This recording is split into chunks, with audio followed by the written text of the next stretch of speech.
I just poked a hole in my cardboard box. Oh. No. What are these things? Is it that bad? Oh, I see what that is. Let me get the computer. Trying to up so that mutes it. Okay. Hello, everyone. Hi, everyone. Welcome in Fit Campus, Faith. Hi, Erin? Irene? I don't know how to say your name, but welcome in. Hi, guys. This is the first official live we've done on YouTube. If you haven't been following us on TikTok, we do a lot of lives over there. But this is new, so come say hi. It's nice to meet you all. Give us a couple live streams to kind of get into the rhythm. We don't really know what to talk about. Usually on TikTok, we just answer your guys' questions, play games, whatever you guys want. Also, we do have dogs, so they will probably be barking, just like you heard. Go lay down. Also, let us know about audio if you guys can't hear us, if it's too quiet. Or if it's too loud. But yeah, I've been a subscriber for 3 years. Well, thank you so much, Irene. Or Erin. I don't know how to get Shay to shut up. She's just doing her tired barking. Hi, Maya. Where's everybody located? Like, are you guys in, like, local to May and I? Are you guys out of the country, different state? First one is Irene. I'm G. I do realize a lot of people probably are like, wait, which twin are you? I'm G. I'm the girly girl. May is the tomboy. But hi, I'm G. I haven't met you before or talked to you through a stream, this is May. Hi, everyone. I feel like after a few lives, you guys will start to realize like who is who, or if you've already picked it up in videos. I'm in America. Oh, that's cool. Where in America, Fit Campus? Are you like on the East Coast, West Coast, Midwest, South? We're eating dinner. It's been a pretty good, productive day. And now we're having dinner around like 6. We went to go run and work out after work. So now we're just kind of like calming down for the night. And we were like, let's just do a live. We don't really know what to expect. You're eating breakfast? Where? So you have to be out of the country. Yeah. Because the East Coast is at night. Yeah.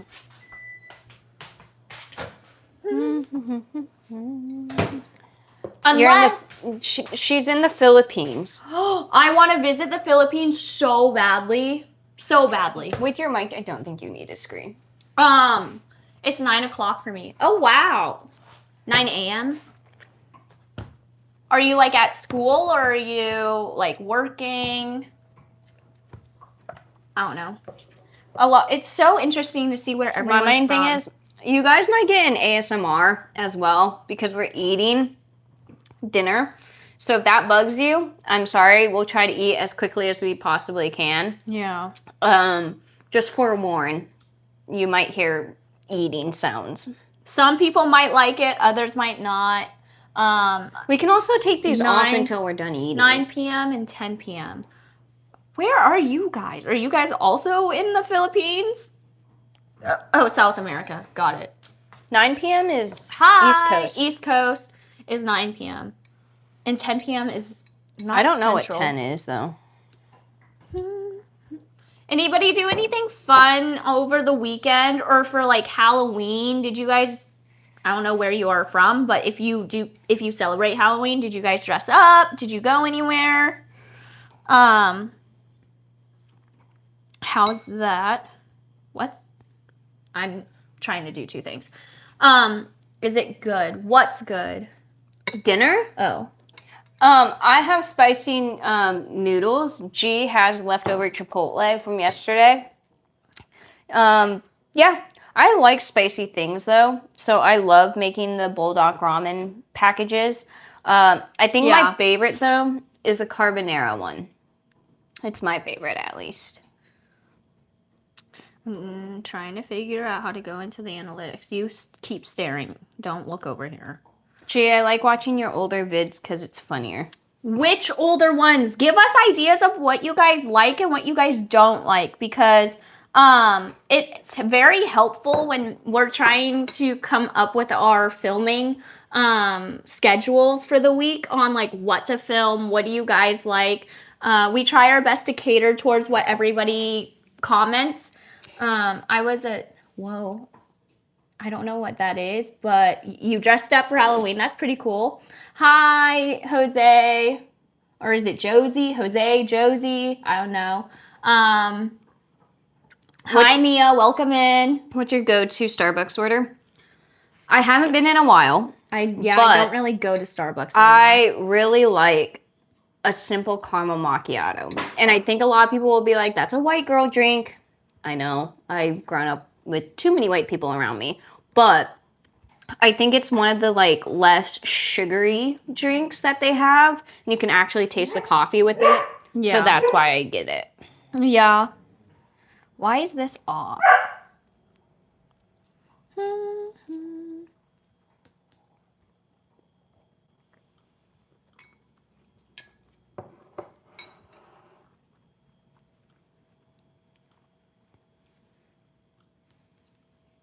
Are you siblings? Yeah. G and I are twins. We were adopted when we were about 3. Yeah. And we've been living here in For 20 years.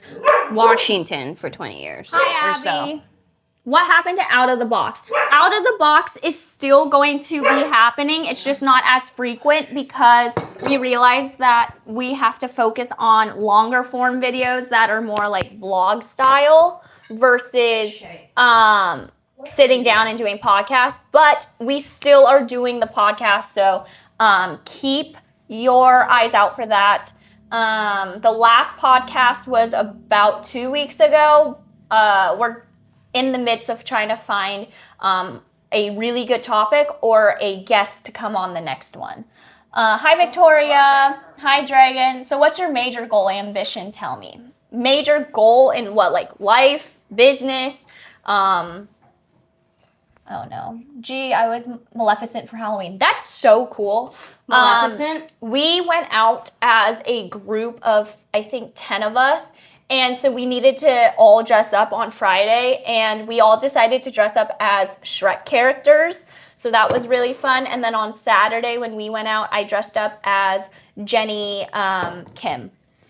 If you go over there, just take your mic off every time. And so, because everyone thinks I look very similar to Jenny, so I was just like, I'm just going to dress up as Jenny. Hi, Victor. Hey, guys. Hi. I was Puss in Boots. That's so cool. Hi, Aria. Are you guys in college? No, G and I actually graduated in 2022. Yeah. So it's been a few years for being out of college. And it's been a whirlwind, actually. And I know we don't look like we are 25, closer to 26, but yeah, I even got catcalled the other day by high schoolers. So if that is humbling, let me know. This is so crazy how I'm under 14 and an uncle, also my sister who made the baby. Okay, well, okay. Hard work, train hard, make money, live, help others, life is good. I like that motto. When's your birthday? January 2nd. It's coming up. Hi, say my name. Canberry. Hi. Hi, Brandy. Philippines here. There's a lot of you guys from the Philippines. If you guys are new, let us know where you're from, what you're doing, what have you been doing this past week. May and I just kind of like having conversations with you all. It's really awkward from this side if no one is asking questions or contributing to a conversation. Keep going, guys. For what? Do you have other siblings? We do. We actually have 3 foster siblings that we still to this day consider family, and are in communication with in China. And then we have a adoptive sister and older brother. So we have 2 older siblings, and then it's May and I. And then we have our triplet, who was kind of like an honorary triplet. And she joined the family in elementary school. This question from, is it Aaron? Who is that? Sorry if I just butchered your name, but your question is, May, are you actually a tomboy? I am. I've been a tomboy my entire life. It's just been a part of my personality and how I identify. It's kind of just the clothing that has always felt right on my body, and so I have been a tomboy most of my life. Ever since I could remember. So yeah, it's nothing new. It might be new to some folks on the internet if they haven't known G and I for our entire lives, but our family and those who are closest to us have always known that I'm more of the tomboy. G's definitely the girly girl out of us. Yeah. Brandy's asking, is your twin gay? Yeah, I am. G is not gay. I know that's going to be another question. I know a lot of people think if one twin's gay, the other one has to be gay. That's not how it works, sadly. But no, G is straight. I am gay. And it kind of makes, our dating lives kind of more interesting.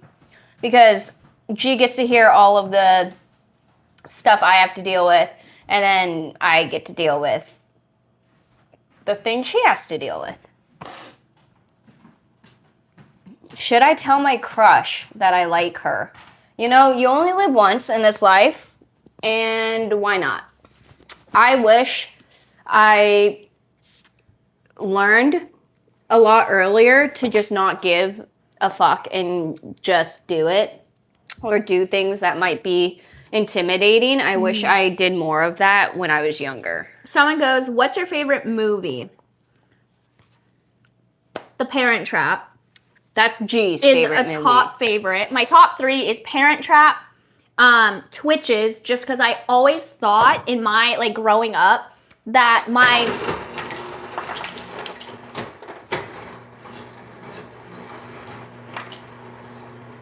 Sorry, just grab it with your hand. I just need water. That growing up, I thought our birth parents were, the queen and king of something, and that they would come and tell us that we're actually princesses. Still, I'm holding on to that little glimpse of hope. But so Twitches, Parent Trap, and The Blind Side. Guys, this is so random, but have you guys ever had these from H Mart? They're the drinks that come with the what is it? The already pre-made ice cups from H Mart. Ever since drinking these for the first time, I have not been able to stop. So every time I go to H Mart, I have to get a pouch of this juice that they have. And it's the perfect amount for a cup. It's so good. Also, I do have raging ADHD. I am also unmedicated. So if that is you as well, I bounce between topics very, very easily. So you never know what's going to come out my mouth. That's a heads up for you guys. Someone says, I need y'all's help with something. How did you guys build so much confidence? How did you build up confidence?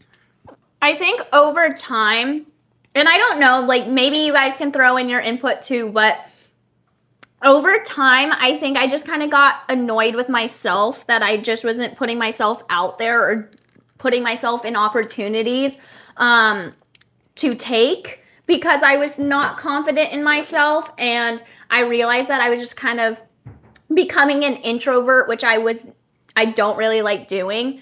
And so that was a big motivator for me to just start taking the small steps out of my comfort zone. I'm not saying I'm fully out of my comfort zone yet, but once you kind of are in the mental state of fuck everybody else and their own opinion, you kind of build your self-esteem and confidence, I feel. Obviously, there will be hate and there will be opinions and comments that you can't really help or avoid. But if you're able to kind of step back and just say the only opinion that matters is my own, that's what helped me change my mindset. And then my mindset helped me become more confident. I know that was a roundabout way of saying that, but it truly is mental. And once you're mentally stronger, I feel, you will start becoming more confident. And get me wrong, you guys can tell me if I'm wrong or not, or if you agree, or if you've done something else to become more confident, add it into the comments as well. But that's just what happened to me and with me. What is, okay, Silly Shark, I don't know if you have an actual name, but they are asking, what are your dream jobs if it wasn't YouTube? That's a really great question, just because we do get that pretty often. But G and I, if you didn't know, we did go to college, we graduated, but we graduated with pre-med.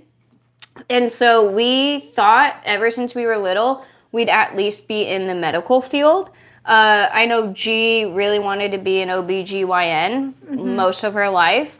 And I knew if I was going into the medical field, I probably would be an ER surgeon or something along that line. Yeah. But it was always going to be something in the medical field. And a lot of people don't know it, but G and I did graduate with the prereqs to go to med school because social media was just not on the table for G and I. It wasn't something we thought of. Like growing up, we understood YouTube and we understood some people were blowing up on there, and we're early 2000s babies. So we're Zillennials. Yeah, if you know what Zillennial means, and if you don't, Zillennial is a mixture or a hyphenated word for Gen Z and Millennial because we're in the 2000s.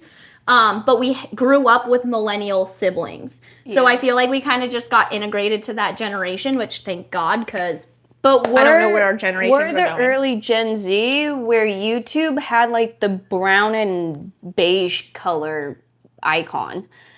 I hope someone knows at least what I'm talking about. And if you don't know that, then you guys are so much younger than I thought. Yeah. And so we knew what YouTube was, but we never really watched YouTube intently, I guess. We were still watching Disney instead of YouTube.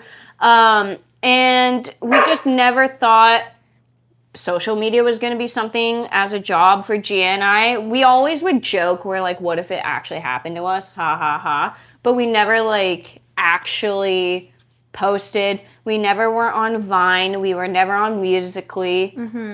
TikTok was the first like social media app that May and I made an account together and posted on. What do y'all do on your free time other than making shorts? No hate. So much. That's a good question because a lot of people are like, what do content creators actually do with their life? You know, like how much effort do you actually put in? What do you do during your day if you technically only just have to film your videos and post them? There is so much background work. If you're not in a position that has management or help from other people to continue and create with you, it's all on you. So you're in charge of filming, you're in charge of editing, you're in charge of packaging every single video, you're in charge of figuring out AI, which is something that I didn't know about. It's bad. But you also have to understand that May and I didn't come into the entertainment industry knowing anything. We kind of just got thrown into it because of the movement we got off TikTok. And we didn't go to school for business. We didn't go to school for management or anything like that. We were STEM majors. We were in the library 24/7. We were if you were STEM or have STEM friends, like we didn't have a life outside of school. So we were going to school for medical school. And when we got thrown into TikTok, it kind of went literally apeshit. And we were thrown into this, and now everyone was expecting videos. And we were like, what just happened? Like, we were in our dorm room together trying to figure out what next video needed to go up because we had 100,000 followers within one day. And 100,000 people were like, when are you posting next? That's where it got really like amped up a lot for us. But so pretty much our day starts at 4 a.m. We go work out until 6 a.m. 6 a.m. is a, what did I call it? What do we call it on our calendar? It's like a not learning block, but it's like a dedicated 4-hour increment blocks of like researching everything from AI to learning about the new updates on YouTube to how to sustain entertainment. Like shorts are easy because they're 60 seconds. But if you go and look at our like 30-minute videos or our podcast or any longer form videos, it is so hard to keep it entertaining if you have zero clue on what you're doing.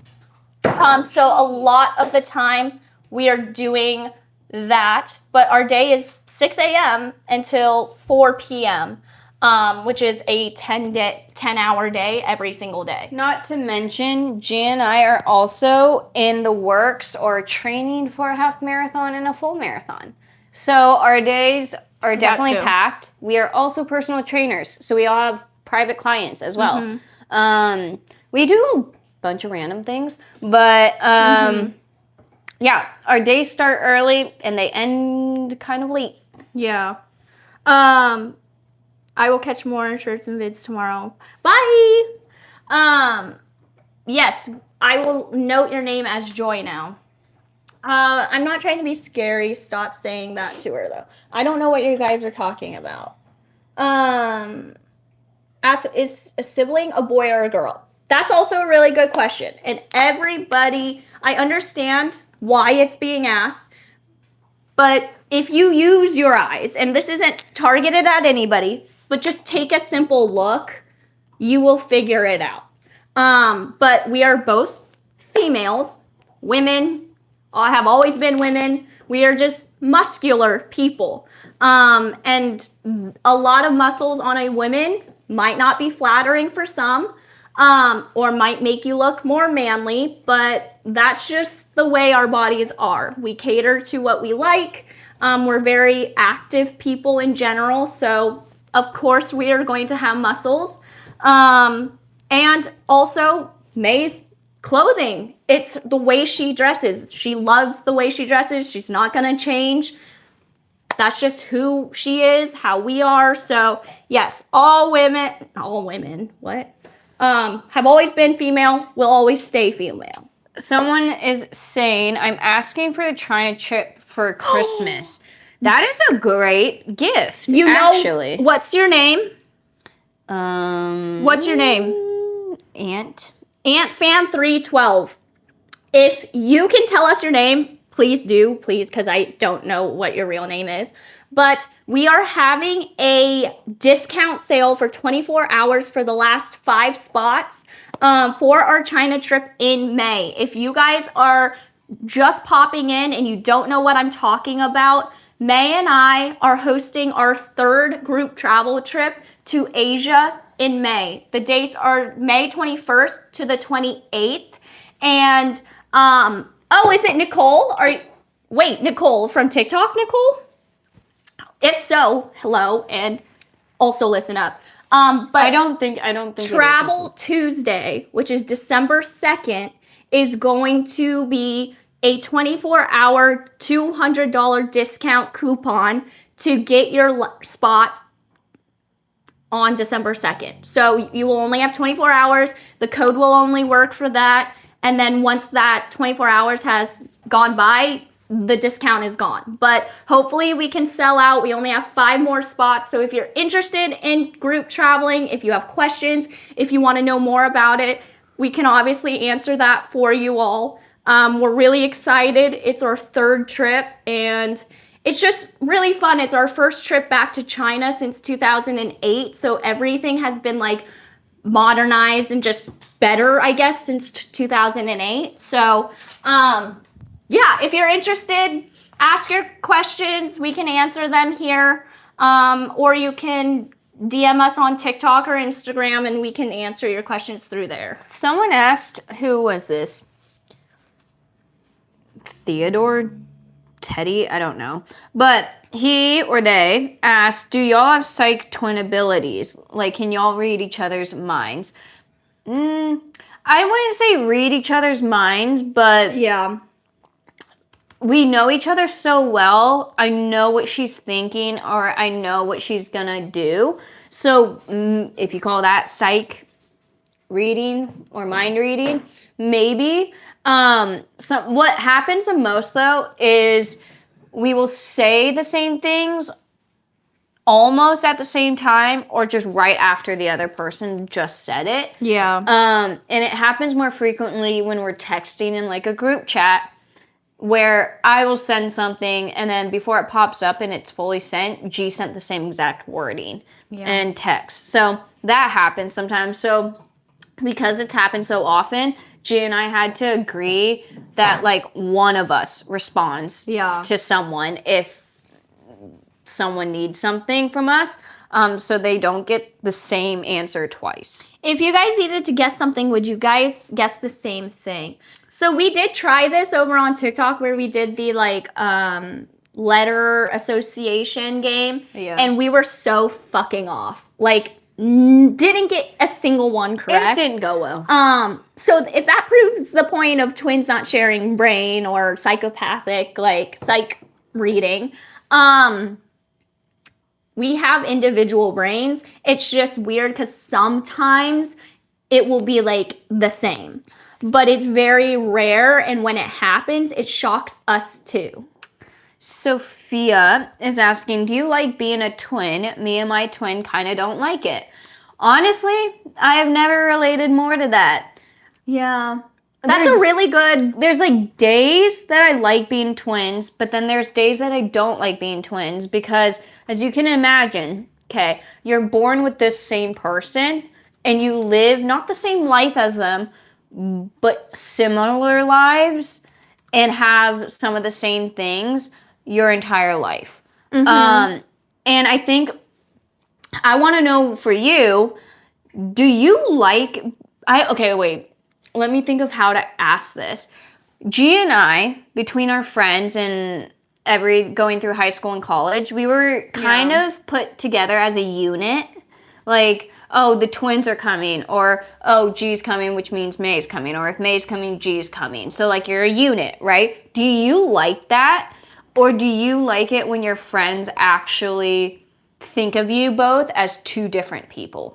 Because I think that's one of my pet peeves, where it's not with our closest friends because they understand we're two different people, but with like mutuals or whatever, they always think or assume that just because one twin is invited, the other has to be invited. I'm like, I don't really care. I don't need to be invited if I don't even want to be there to begin with. But like, for you, does it annoy you when people are like, the twins are here, or the twins are like whatever? And I'm like, but there's two of us. It's just not the twins. Yes and no. Yes, if it's like you were expecting just like the both of us and only one shows up and everyone's like, where's your twin? And you're like, oh, sorry. Like, I didn't know I had to bring her with me. But I mean, being considered a unit, I guess, like, I was fine with it just because I always knew we were going to be together. But when you grow up, and I would say, like, in high school, it changed because I was like, I took different classes from you. Yeah. We had totally different schedules, and we made sure we had different courses because I didn't want to be grouped with you. So once high school hit, your adolescent phase, obviously, we were very independent people. And everyone started to realize that G and May were not together all the time. Like, G and May didn't even have the same class. So there wasn't even time for May and I to even talk during the school day because we weren't together. But it does get annoying when people are like, expect you two to be together. That's what I didn't like. And then I also didn't like when people thought that or assumed we would share. That, or it was also people who, what did you say? Couldn't be together or alone. Like, we had some people in our past where they couldn't hang out with just one of us. It always had to be both of us or none of us. And I'm like, why? Like, we're two very different people. So, like, Go lay down. I don't know. And we're different when it comes to, like, friendships and things. We aren't the same doing that. So, I don't know. That's exactly how I feel. Yeah. But even now, like, people are like, how are you going to feel when you, like, move out of the house? I truly cannot wait to get my own house. Fine. Like, I also think it really depends on how your parents raised you as twins, because I know some parents are always like, oh, they need to be matching, they should be together, they should be in the same cohort, they should do the same activities, whatever. Our parents really did allow us to be individuals from an early age. So as soon as we expressed something where it was like a discomfort or we didn't like it, they always made the effort to change it. Yeah. And so that's something that is very fortunate with our parents, but also just the understanding that twins are their own identities. And starting it at a young age, because if you don't, the twins are going to start growing up and assume that they're a unit. And that's where you get like codependency. You're not great with separation.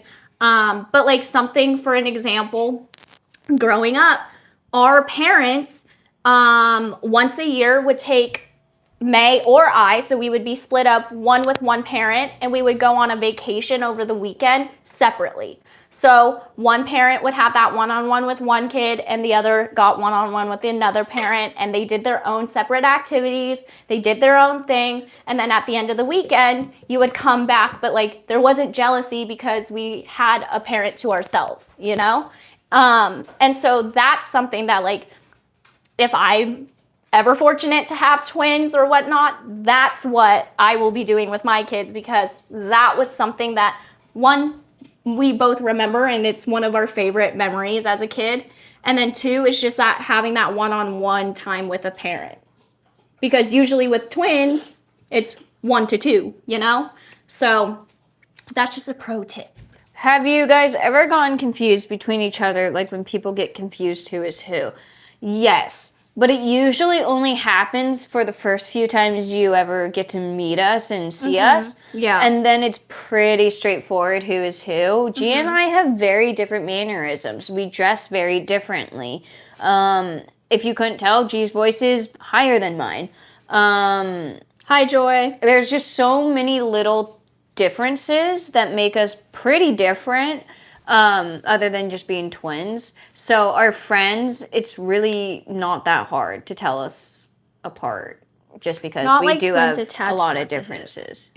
Exactly. We're not like twins attached at the hip. I hate those shows, specifically the ones on TLC or whatever it's called, where the twins have to do exactly the same thing and live together, date the same person, have the same job, eat the same amount. Like those, that's when it gets creepy.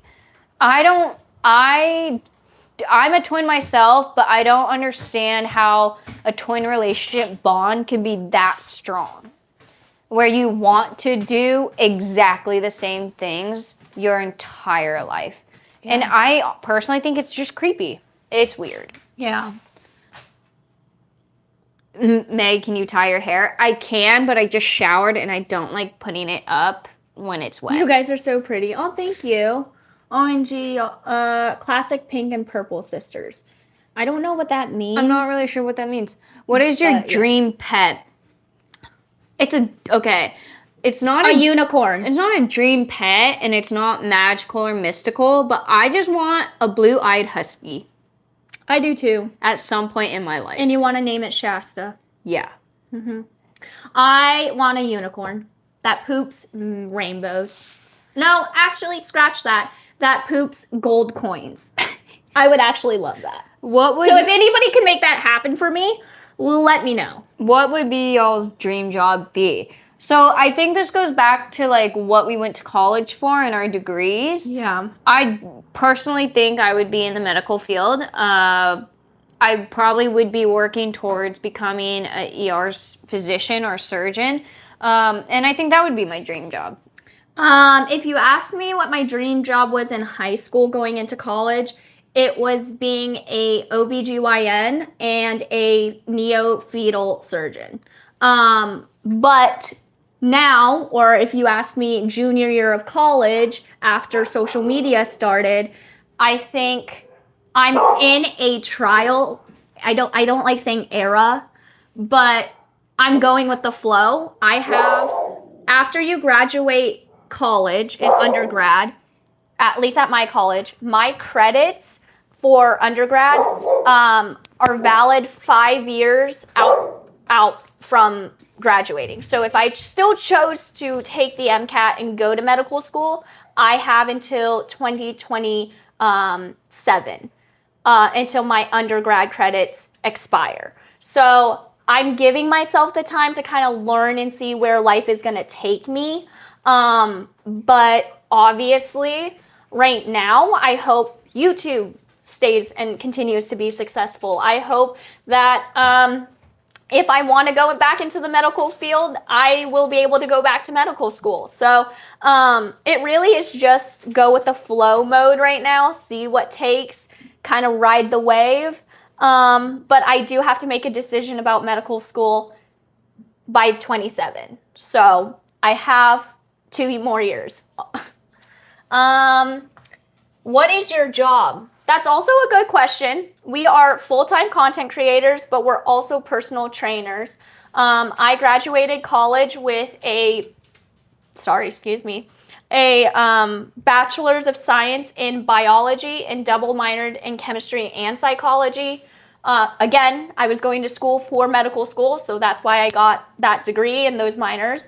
But I'm using all my degrees for personal training as well. So I don't think I wasted my education yet, but I'm just very glad I got a degree because a lot of the people that were with us at school and became social media creators, they dropped out.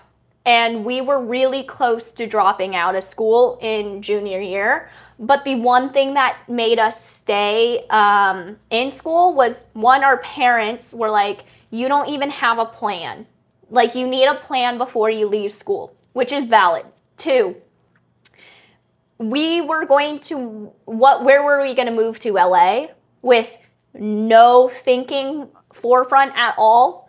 Our parents were not going to let us do that. And then 3, we were juniors, so we already had 2 years under our belt with our bachelor's of science, and I've cried too much to quit. And so we both kind of discussed it, and we're like, what if social media doesn't even like work out for us in the end? You want to have a degree. You want to be able to have another outlet for work options. So that's why we stayed in school, but we are personal trainers and content creators. Someone wants to know who's smarter. It depends. Are we Yeah. talking education and like school? G. Are we talking about every day? Me. I don't think every day. Not every day, but like the day to day. No, I don't think Most that. of it. Can I get a shout out? Luella? Is that your name? What time is it for y'all? It is about to be 7. It is 6:40 for us over here on the West Coast. What's y'all's favorite color? Can you guys guess? I want to see if you guys can guess. Based off our personalities, or if this is your first time, guess. But based off our videos and personalities, what do you think is my favorite color, and what do you think May's favorite color is? OMG, thank you for answering my question. Hey, Phoebe. Purple. Pink and blue. Pink is mine. Blue used to be mine, and I'm not saying blue isn't still my favorite color, but I feel I genuinely don't think I have a favorite color anymore. Like any shade of pink. It could be pastel, salmon, whatever, or even neon highlighter pink. I just love pink. I don't know why. I think maybe it's because as a child, again, going back to being twins, if you are a twin yourself, did you guys also have like assigned colors? Because my color was pink, and I think that's where I loved my pink. So, I don't know. Yeah, see? So, like, if you were given a color, that's all I really was, like, I had. All my clothing was pink. All my, not accessories, but, like, toys were pink. May's was more, like, blue or purple, right? No. What was it? It was not red and blue? It was blue, orange, yellow. It was the brighter colors. Yeah. I like violet, yellow, pink, and blue. Violet is really pretty. I love black, pink. This is another thing people might just assume because we're Asian, we like K-pop or just we know everything about Asians. We don't. We are considered whitewashed Asians because our parents are white and we grew up in a predominantly white community. We were the only minorities in our elementary and middle school. Do you care if we move this to the couch? I'm so tired of standing right now. I don't want to move everything. So you can grab a chair and sit down. Someone's asking, are there any other languages that we know? We know some Spanish, some French, some Mandarin, some sign language. Mm-hmm. And I'm learning Latin right now. Yeah, and I'm learning Chinese. Well, I'm going back to learning more Chinese. Hi, Mallory. Do you guys like to celebrate your birthday together all the time or have separate things to do as well? That's a good question.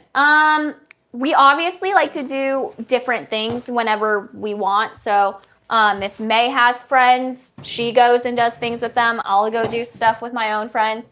But for birthdays, I don't think we ever express celebrating it differently. Did you ever think about celebrating our birthday alone with just you on one day and then me on another day? I don't think I ever thought like that. No, but I also never... I've had the thoughts of I wish I had my own birthday and I didn't have to share it, but I don't really care enough about our birthday to celebrate you independently and then me independently.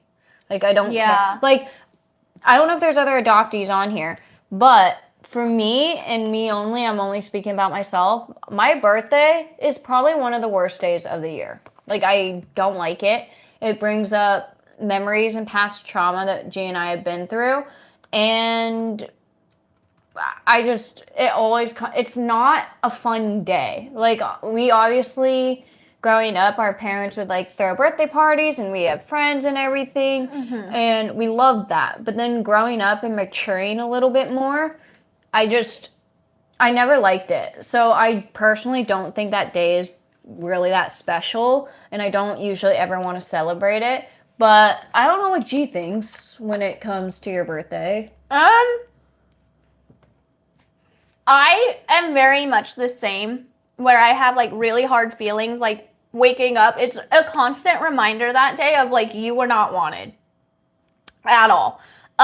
Or the fact that like you were just left, and or the fact that our birthday isn't our real birthday. Like, we don't know our real birthday. So that's also really sad. And so all of those emotions on that day. But then also, I think I try to pack my day. So I guess I celebrate it with friends and family. But it's to take my mind off of the day. So I schedule a lot of things to do, like go have breakfast, go on a hike. Or it doesn't have to be celebrating G's birthday. It's just, let's go do something so I'm not at home thinking about my birthday, if that makes sense. Yeah, everyone's saying don't interrupt G when she's eating. She can eat. I can answer questions. She just chooses not to eat. What do you mean? What do you mean? People are saying you're only taking one bite at a time. Oh, I'm also not that much. I'm not hungry. I like ate some of it. Someone asked if we have lip fillers. We do not. No. Everything is natural. All natural. Thank you to our unknown parents. I know. How old are you? G and I are about to turn 26. Isn't that so scary? Mm-hmm. If you didn't know our age, how old do you guys think we are? That's. I'm always so curious on like what people think our actual age is, because like I've been considered 15, I've been considered 18, someone thought I was 13. I don't know why. Maybe my hair was in a bun. I don't know. Yeah, I get 19 or 20. I get 19s, 20s a lot, and I'm like, add 5 years to that. We've been driving for so long. I know. I thought you guys were 17. Yeah, see, and then that's where everyone's like, I don't know, I wore something a little risque once, and everyone's like, you're 17, you're not supposed to wear that. I'm 26. Yeah. Like, that's where it gets really funny, because it's like, what can you do at that point? Like, all you can do is laugh, you know? We have some adoptees in here. Anya is adopted. Hi. Do you guys, what is the one pet peeve or comment you hate the most As an adoptee. about, or like getting asked being an adoptee? Whether you're transracial, whether you're just adoptees in general. But like, what is the pet peeve? One, what's your pet peeve of being an adoptee? And two, what is the worst thing someone could tell you or ask you? Because there's a lot, and a lot of people just don't really think about it unless you're an adoptee yourself. Hi everyone on this video right now, and outline that you better like and subscribe because I love what? I'm not adopted, but I get made fun of. I'm sorry, Melissa. I feel like I'm not adopted, but I feel like I'm left out. I'm left out of everything. That's so sad. Don't say that. Caroline. Hi, welcome. For real. What's for real? Why are you adopted? Well, if you can imagine, G and I didn't have a say in this. No. It happens. You are quite literally not kicked out of your country, but moved out of your country without your say. It's human trafficking. It's literally human trafficking. Usually. It's human trafficking. Literally human trafficking. But legal. But it's still human trafficking. I get fun of my height. That I have been made fun of my height my entire life too. Every time we walk at the door, like she's, hello, how are you, like a Mickey. I don't know what that means. You look like your siblings. We are. G and I are blood related. Actually, fun fact, G and I, well, me to G and G to I, we are the only blood relative that G and I know in our family, in our immediate family. We don't know any other biological cousins, aunts, siblings, if there are any. All we know is G. That's all I know in my bloodline, and I am the only person she knows in her bloodline. We don't know anything else but that. Would you rather have not been adopted? That's a really great question, actually, and I'm really interested to see what other adoptees have to say. You can answer this in your own words as well. Yeah. But I think growing up, there's times where you wish you weren't, okay? Like, and being real honest. And, like birthdays. Like, real honest with you guys. Growing up, just in general, through puberty and adolescence, it's very confusing. But now you have to add in your identity. You don't have a parent to look at to be like, oh, that's what I'm going to look like when I'm older. Or what should I expect when I'm older? You don't get that. Am I going to die from a fucking disease? No, literally. And you don't get that when you're adopted. So you have these constant questions and things that you want answered that you probably will never get. And this is the same period when you're going through puberty and you're trying to learn about yourself. But how can you learn about yourself if you don't know the answer? Mm-hmm. All you have are these questions and no one can answer them for you. And that's kind of what G and I's story is. We had a closed adoption, and if you don't know what that means, it means your biological parents are not in the picture or do not want to be associated with the adoption. Or vice versa, your adoptive parents don't want interactions with the birth parents. Yeah. And so that's G and I. There was no paper trail when we tried to go look for our biological families. when we attempted to do that back in 2008, it was kind of a dead end because there was no paper trail. We were not left with a single thing but a little teddy bear. But you guys also, you and I had. you also have to understand that we were left in 1999, 2000. So when I say I don't know our real birthday, it's because the birth date that they gave us was an estimation. So they were like, you could have been born from like late December to the second week of January. And so there was, if you don't even know your real birthday, you're not even going to be able to figure out the simple next step. So that is also something that people also need to understand. And during that time of like children being left on the street, it was because of the one-child policy. Like we were in that era, I would say, because thank God they got rid of it now. But like, and we were born during the one-child policy. And so if you don't know what that was, it was a family could only have one, either one child or one daughter. But they always wanted the boys. Just because in the cultures and raising up, men were the ones that carried on the bloodline. Women were being sold to other guys because they were going to be wives. Like, they're not really needed versus the men who are going to uphold the family traditions. Well, that, but also back then they thought men could do more things than women. Yeah. And provide better for the family, which is not the fucking case. But back then, that's what they thought. So they thought women couldn't do much. But that is so mean. Anaya, when I was in public school, people always used to say, now I know why they gave you up. I would have kicked everybody who said that to me. But I have had, like, it's just the weird comments that you're just like, why was that needed? Why was that needed? You know, like, people just don't know how to filter. Yeah. Especially with adoptees, because you either get the, oh, I'm so sorry for you, like your life was so horrible, or the, oh my God, you should be grateful because your parents gave you a new life and whatnot, and you're just supposed to expect that and just hear it and move on. Especially when you're younger and you don't know your feelings. You haven't matured yet in your emotions, and you're in adolescence, and all your fucking chemicals and brain and stuff is not fully developed.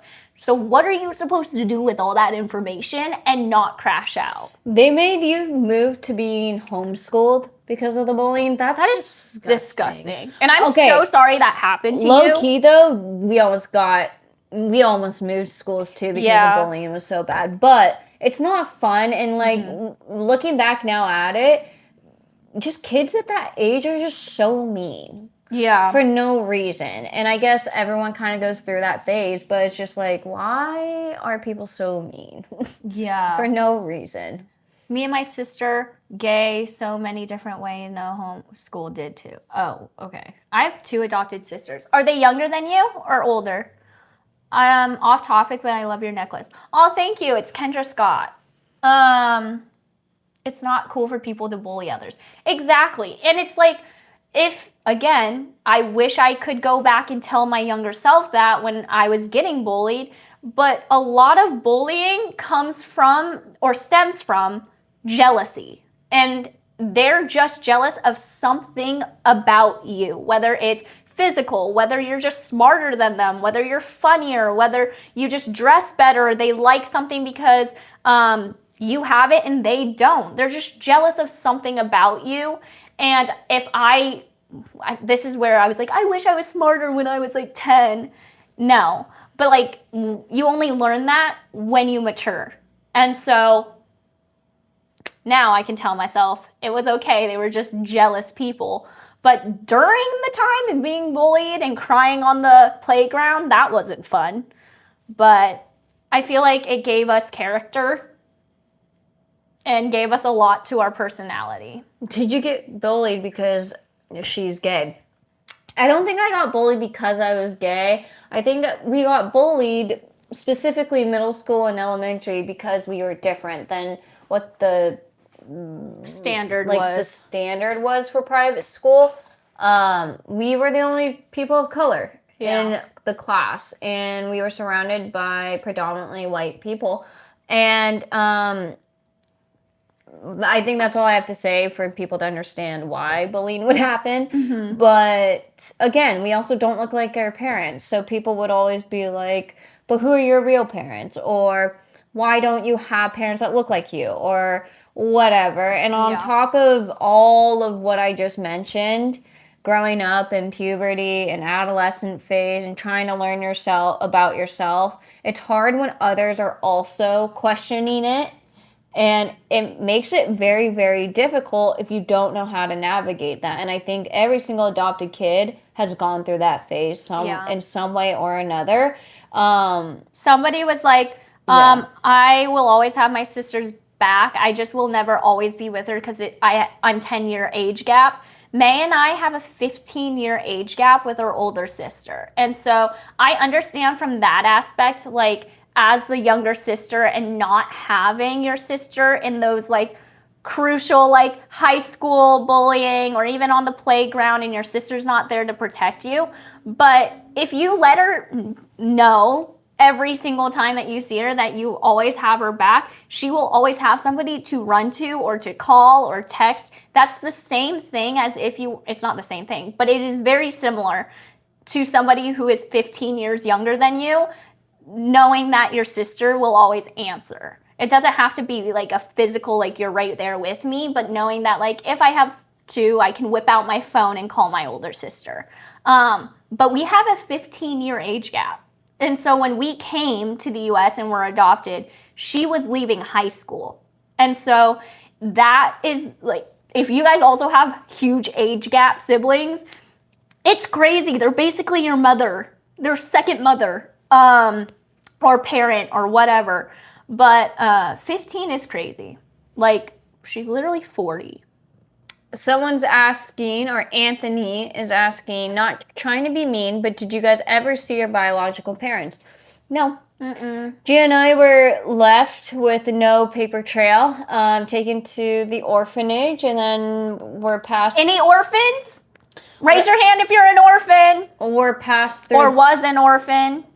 And then passed through the foster system in China, and then we ended up in adoption. Me. Yeah. See, orphans, I feel like just have the best personalities. Like, we can go extremely dark if we have to, or we make dark humor jokes, which are the best jokes ever. But it's hard to relate unless you have been an orphan yourself. Now, because I know there's some orphans in here, anybody else a victim of the orphan haircut? And if you know what I mean, you know what I mean. Like the fucking straight ass bangs and bob cut. Pretty much your haircut was with the razor. Everyone that is commenting or that comments like, I feel so bad that you guys were adopted or whatever. It's funny because I don't know about any other adopted person, but when people just instantly assume that we bowl cut, miss it or don't like the life we give or have, I think they take our experiences and interpret it for us saying that we don't like the life that we have, but they don't understand that like we had to give up a full life prior to getting to wherever you are now. Thank you, Lena. It's a lot harder. Can you stop like going off and cutting me off? No. Why? My haircut looked like you guys, like a low tape fade or whatever. Yeah. We're also the only adopted grandkids too in our family. Both sides, actually. We don't know why we got adopted. Most kids don't have a say when they're adopted unless you're a lot older in the system, and even then you don't get a say, but most adoptees don't get a say. It just happens to them and it's placed on them to deal with it type of thing. But that's why they also say adoption is chronic PTSD. because it will forever hit every single part of your life. No matter how old you are, it's always going to be something you have to deal with. Is that your real voice? Yeah. What is it? Right? You don't choose your life. It just happens. You can change it, though. Exactly. Yeah, exactly. And it's also like, I feel like I wouldn't want to live a different life because I feel like I wouldn't be the same person as I am today.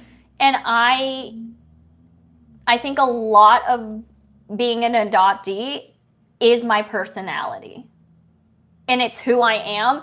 And all my friends are adopted. So it's not like it's like, oh my God, she's the weird one.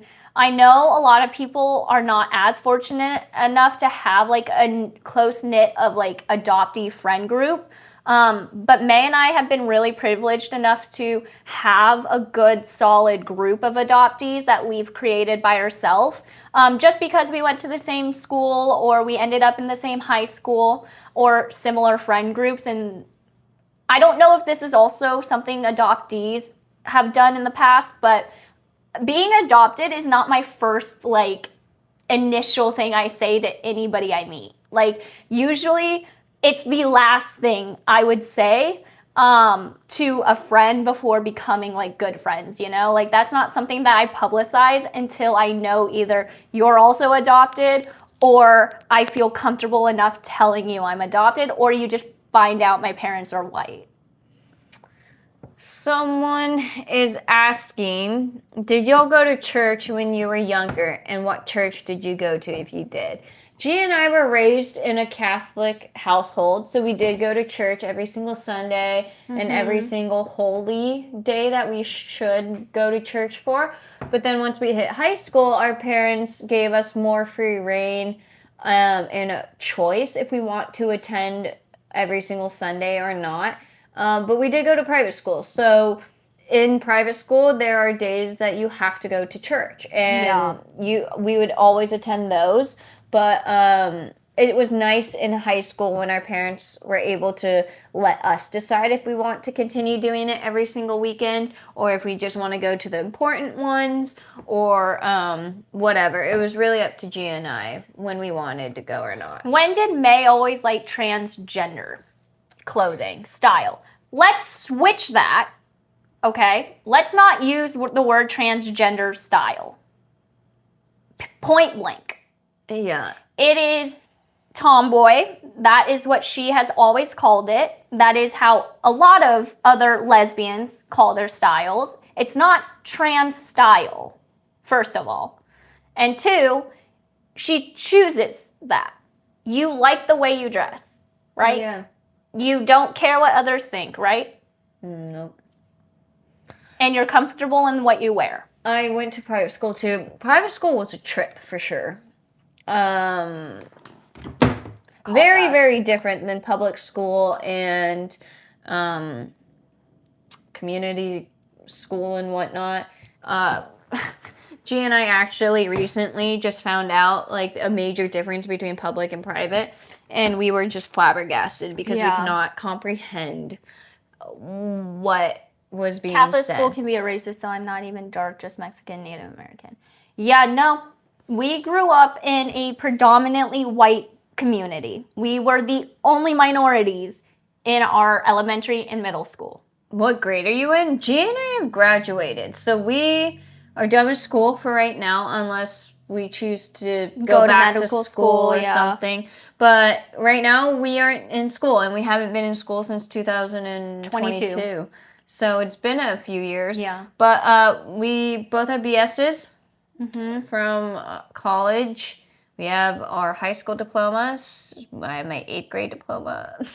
My own children go to private school, and I want them there all the way through high school. You know, we did that, and we went to even a Catholic college. Yeah. So, it's your choice. Hi, Paige. Hi. Good for you, girl. You feel good in what you wear and who you are. I'm older than you, and I'm still dressed as a tomboy. And there's nothing wrong. I don't know why people make it an issue. I really don't. Like, who cares if you're 60 and you're still dressing up as a tomboy? That's what you're comfortable in. I feel like also like just in general, like the clothing industry, there's not enough clothing types that people can choose from to make them feel comfortable in their own style. I feel like it's either very one-sided, like you're a girly girl, you can do like the Hollister and Zara and stuff like that, or you're a tomboy and you stay to like the Gap, Old Navy, Skater Why are you brands. talking about the questions that have to do with me? Because you're not. And I didn't so even hear the I just question. feel like it's very not diverse yet. We are getting there, but Someone asked, "Are you happy with the last election results? Are we talking presidency election or like last Wednesday. last Wednesday?" If we're talking about the president, no. Absolutely hate that guy and what he stands for. Why is he even there to begin with? Y'all No vote. idea. Some people voted for him. Genuinely, I cried the last election because of what I knew was probably going to happen. And it was sad. I was really hopeful that Kamala was going to win. I thought we finally would have our shit together and we would be able to finally make a good decision of who's running the country. Yeah, and I genuinely thought we had it together. You might have hated her, and you might have not wanted a woman in presidency, but she had a plan. At least she had a plan, and she laid it all out. He had a concept. His concept is still trying to come out. Like, the dumbass doesn't even go by a pronoun. Like, he was asked what pronoun he wants to go by, and he goes, I don't do that. So you don't even want to say him or he? Like, okay. I don't think he can grasp Like, I don't think he that. understood that. He doesn't at all. understand a single fucking thing. Someone wants to know if G's single. I am. I bitch and bitch and bitch all the time about being single, but I also do nothing to help myself out of being single. Okay, I'm sorry. Someone literally just asked what did Kamala do in office. People don't understand vice president. When you hold that position, you really can't do much because you're under the president. So Kamala, when people are like, Kamala didn't do anything during her presidency, she was not the president. She could not call the shots. She helped Biden do what he wanted to get done, but she was not calling the shots. But it's beyond me that people are blaming her for what has happened, even though it is not in her job description to make those big calls. She's not supposed to, and she's not allowed to. At the end of the day, you are under the president. Yeah. Everybody As is. VP, you pretty much kiss ass to the president. You can't really do much outside of that. Are y'all Filipino? No, we're Chinese. And a little bit Mongolian. Free Palestine, literally, and Sudan, and the tsunami that was in the Philippines or somewhere in Asia. There was a huge tsunami, and there's no relief yet. I did see that. Sudan is going through a crisis. Palestine and Gaza still going through a crisis.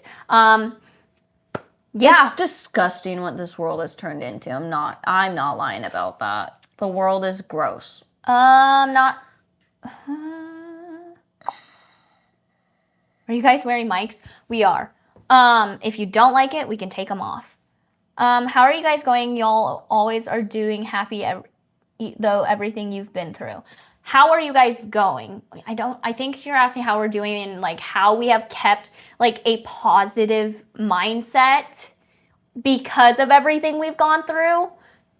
One, support. Yeah. Like we have, I will re-say this over and over and over again. If you are an adoptee and you are fortunate enough to find a good, close-knit group of other adoptees, that is your support group through everything. Whether it's like questioning yourself about your adoption, whether it's like you're having a really hard day because something's not going right and you're stressing out or whatnot, or you just want to cry because you feel like you're not wanted. Those are your friends, and that is your core support group. But it's also really important to have a support group within your family. So having 2 separate support groups, but one will always know exactly how you feel because they went through the same exact thing or similar situations. Do you guys live together as siblings or as a family? Well, G and I are family, but we are also siblings. So we, I guess Hi, both, Elaine. but we don't live with our parents anymore. G and I live in a house with a roommate. We have 2 dogs. We have a cat. And yeah. Yeah. We're 25, almost 26 in January. But yeah, I don't know. You was in a tsunami. No, but I think there either was a really bad tsunami in, I want to say the Philippines, but I don't know if it was the Philippines. It could have been like Vietnam or somewhere over there. But it was a tsunami or a really bad flooding that is literally like Hurricane Katrina, but over there. And nobody has heard about it yet. Sudan is having a genocide as well and a mass killing. Yeah, pretty much. And not the news isn't covering that either. So, yeah. Gaza still suffering. But yeah. Do you listen to Cat Eye? No. We are not good Asians in the part of K-pop. We just don't listen to K-pop. Because of how you guys grew up or because of what you experienced and decided you wanted kids, would you consider adopting? Great question, This is actually. a good question. Because I personally, yes, I would adopt, but I think solely because I'm adopting myself, but I don't think I would adopt if I didn't know how to guide my own child through the adolescent phase, through the unknown, and through things that I have been through.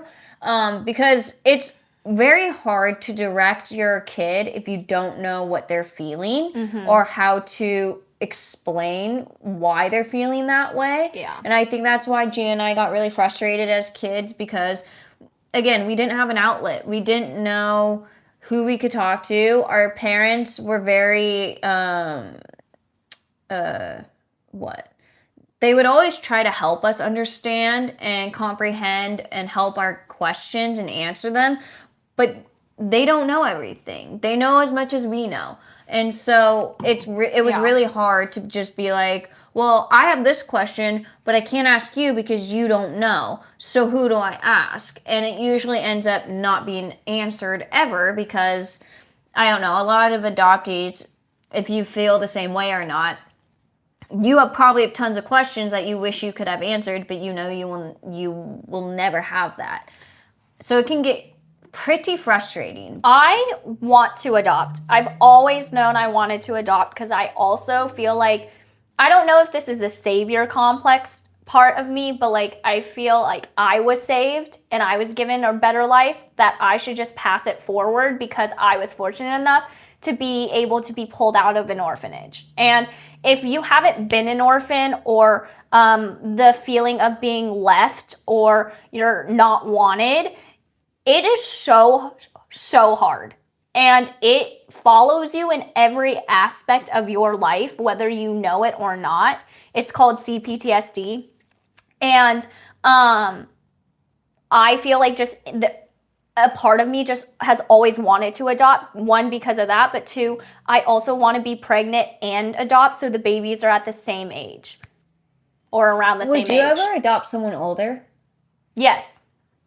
Probably the second time, but I don't know why, but in one dream, a vivid dream of mine when I was younger was I've always wanted to be pregnant and also adopt within the same year. Who picked your names? So our not birth parents, our adoptive parents gave us our American names, which are our first names, but then they also wanted to keep our culture with us. So our middle names are the names that we had in China. So Ji and Mei, but in Mandarin, it's Jia Jia and Mei Mei. For those who know Mandarin, What does that say? That quite literally means big sister and little sister. So those are our middle names. So they were able to keep some of the culture that we grew up with in our name. But we do have American names, but we don't even go by them. Yeah. Unless it was for something formal or documents or a job. Until you tell them, like, I go by whatever. But yeah, so we do have American names, but we go by our Chinese names. Yeah. And like a small little like cute story about that is our parents wanted to give us American names, but they also understood that our past life, so the life we lived in China was, we were there for 4 years. So we had a life there. We had mom and dad, we had siblings, foster family, but they were the closest thing to us, and we knew them as mom and dad and our siblings. And so I give props to our adopted parents for this too, is they wanted to connect our past and our future together. So they put the American name first, and they included our Chinese name as our middle name so that our future and our past are connected. And that to me is something that's very important, especially because they could have swiped our name. But because we were 4 years old, we were older, they understood that we had a past and that we knew our name and we were answering to those. And so they just put it as the middle name, and ever since we were adopted, that's what they called us. I never went by my first name at home. I never did any sort of that. Our parents never called us our first names unless we were in trouble. But yeah, that was just like a small little tidbit. But a lot of people are very curious about that. But it was just solely based off the doctor at the time thought I was bigger and just named me Jia. When did your adoptive parents find out May is a different gender style? From very early on, actually. I never once expressed that I liked dresses, skirts, heels, really anything to do with girly girls or what you would assume girls would like. I never once was drawn to that. I loved jeans. I loved sweatshirts. I loved shorts. So I don't think it took much for them to realize that and understand that. Yeah. And before I could fully speak, they caught on pretty well. So I never really had an issue with my clothing style as a young kid because they were very, what do you call it? Respectful of my decision, and also just wanted me to be comfy in the clothes that I was wearing every single day. And thanks to them, I think that helped me become more confident with my style. And our mom is a physician, so seeing her get ready for work every single day and putting on like a suit to go to work, I was always like, oh, see, so women can wear suits. Women can wear not dresses and not skirts and still be considered a woman. So I give great praise and thanks to my parents because if they didn't do that, I honestly don't know what my style would be. Yeah. Our mom also, like, you also have to understand our adoptee parents are much older. And so mom was never into like the frilly girly things. Like knowing ever since we were adopted, it was very much the same like pantsuit, jumpsuits, like May said, blazers, blouses. It was never a dress. It was never a skirt. It was never a cardigan. Nothing like that. And so like growing up around that, like May said, seeing another woman do it and the fact that she was a surgeon and a doctor herself, kind of just elevated the idea like you can wear whatever you want to wear. Don't let somebody say no, you know? If you're comfortable in what you're wearing, wear it. Because at the end of the day, you're the person who has to be wearing it, you know? Did you guys ever have a matching phase? Like purposely matching? Only in our shorts. Like in our shorts, but also like as kids we were matching more, but that's because we didn't have a say in what was being put on us. Yeah. But as soon as we voiced something like the matching outfits, which we did not like, we said something, and then that's when we started getting colors. Yeah. Someone asked me, G, how does it feel like to have a sister interested in a different fit style? It's all I've known. I don't really care. It's not the clothes I wear. I don't have to care about what she wears. The only thing that I really talk about with her about our outfits are color coordinating. Like, I'm not going to be like, May, you can't wear that unless there's like something against the content or whatever. But like, I've only known May as May. And if she switched it, which there has been some scenarios of when she's like changed her outfit because somebody has said something, it just doesn't look good. It doesn't look like it's comfortable. I know you're uncomfortable. And so like, That's funny you say that because you made me change. yeah, but that's when I was also in the like 6th grade. Yeah. But now it's just like, I have no say. I have no opinion. I shouldn't have an opinion. But as long as you're comfortable with what you wear, that's all that matters, to me at least. So that's my opinion on that. Is May just a tomboy as in the style or trans? I'm not trans. I've said it many, many times. I don't ever want to be trans. I have never had the need to want to transition. Or the want. I'm happy the way I am. It's just the style of clothing that I prefer. I don't like the tight-fitting clothes that most women wear, and I don't like how they sometimes how they make women's clothes to be tight-fitting. Yeah, like constriction. She doesn't like that. Yeah, I hate that. Which is valid. It's just a texture thing too. Yeah. And so that's why I'm like my jeans more. I like bigger shirts. I like bigger sweatshirts. I don't like feeling like something's stuck to me and doing all of that. Yeah. May looks tired. I'm exhausted actually. I think people forget that the only reason clothing has genders is because someone randomly came up with the concept that day. Exactly. Yeah. Exactly. Like, I definitely have men fucking shirts and a short over there that I have tailored to myself because I liked that look better than the women's. Yeah. So, like, there's so many, like, I don't understand why there has to be a gender for clothing. Like, the non-binary, for all types. What are those called? Yeah, non-binary. Yeah, no, like clothing style, like the all gender types. Oh, or one size, not one size fits all, but you understand, like, it works for both girls and boys. Yeah. I love those brands because, like, those will cater to what people like. But when it comes down to you're trying to constrict, like, oh, girls need to be all tight-fitted. Unisex, and unisex, thank you.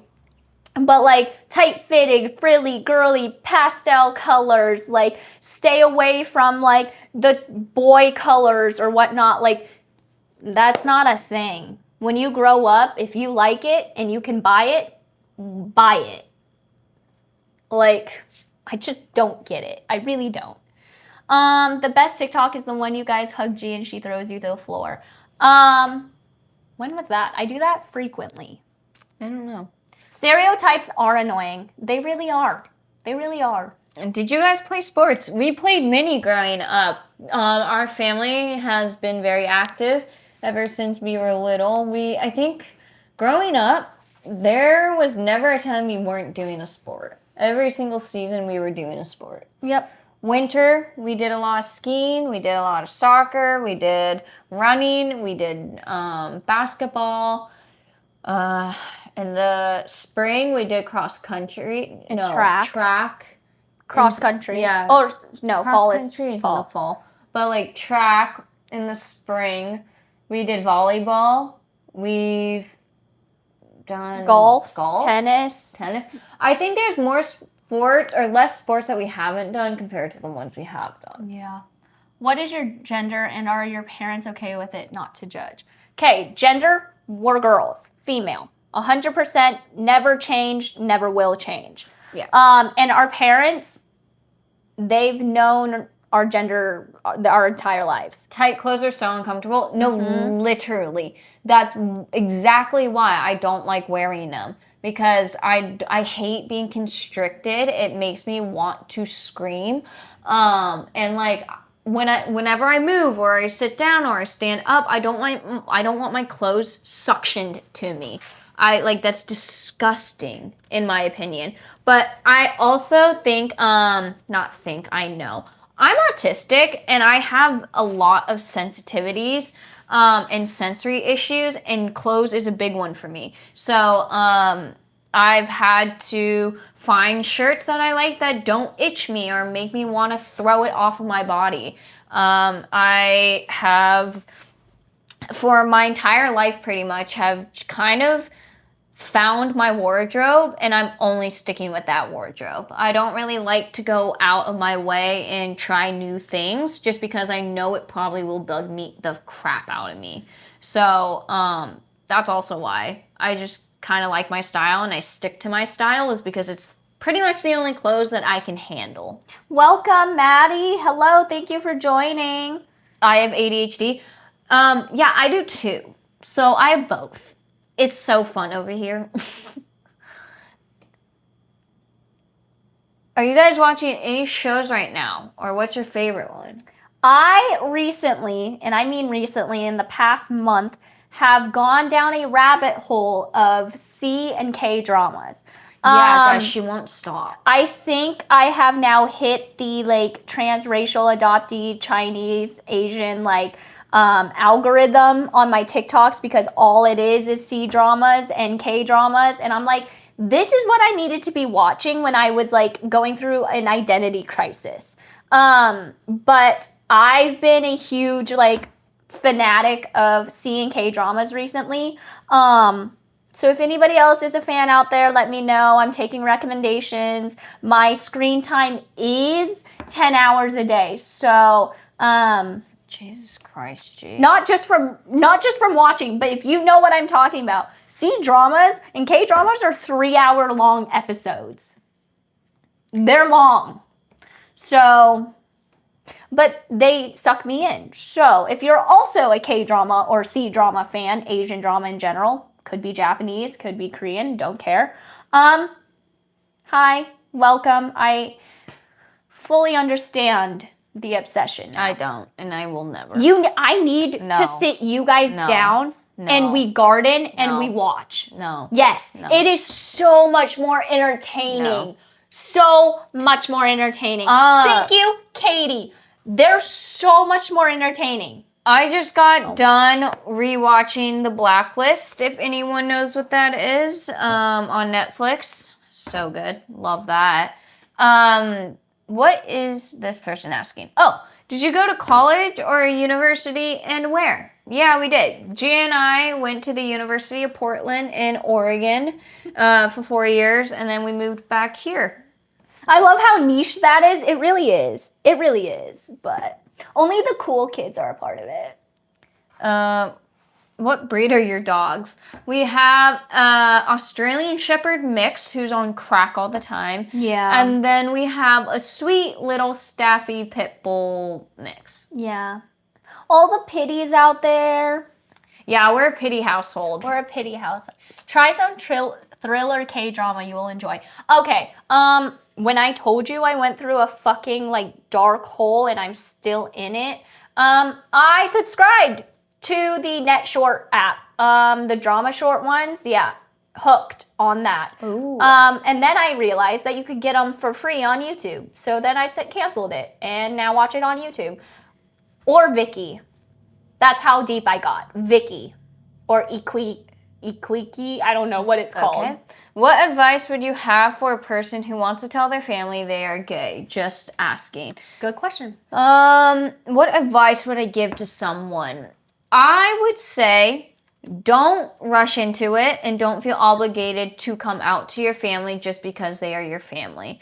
I think it's very important to come out when you're ready to come out and you are content with yourself, and you said it out loud a few times, because I don't know about any other people in the queer community, but it's very different mentally saying you're part of the community and then verbally saying it out loud. But do it when you're ready. Don't feel obligated to do it just because they're family or whatever. it's on your terms. You get to decide when to do it, how to do it, who to do it with. And I also suggest doing it with people you know that will support you at first. It's very, very hard to come out after finally getting to a place where...